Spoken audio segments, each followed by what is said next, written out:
Cette première capsule sera réservée à la notion de gouvernance. La définition de la gouvernance, nous pouvons la trouver dans le célèbre ouvrage de M. Ronald Coase, qui est sorti en 1937 et qui s'appelle The Nature of the Firm.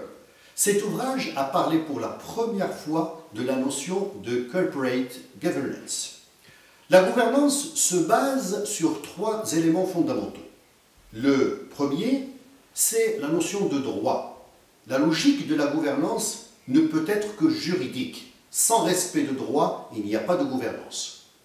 Le deuxième élément fondamental dans un concept comme la gouvernance est l'approche participative.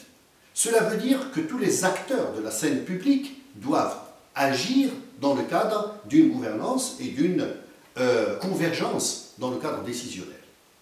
Troisième élément fondamental, c'est le système de transparence, le Transparency System, qui est lui-même composé de 2 éléments, à savoir un système de contrôle et un système d'audit. Nous allons y revenir.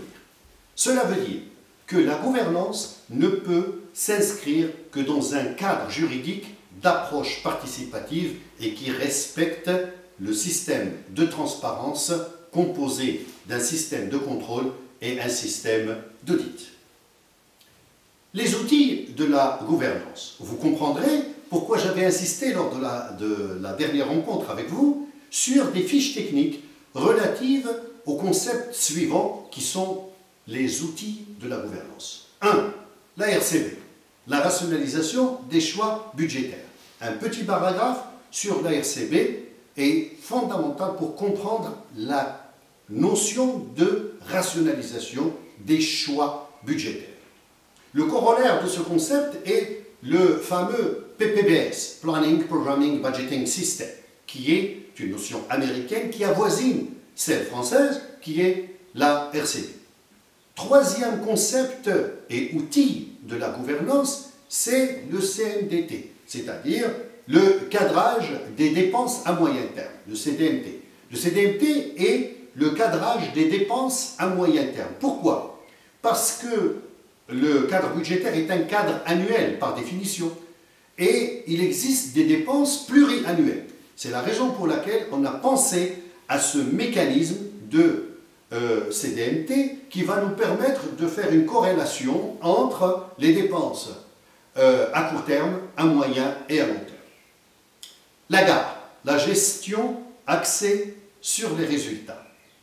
C'est un outil très important parce qu'il a bouleversé la notion de finances publiques qui est sortie d'une approche moyen vers une approche résultat. Comme une entreprise, les pouvoirs publics, les institutions publiques, les collectivités locales et autres, aujourd'hui sont inscrites dans une logique de résultat et de performance.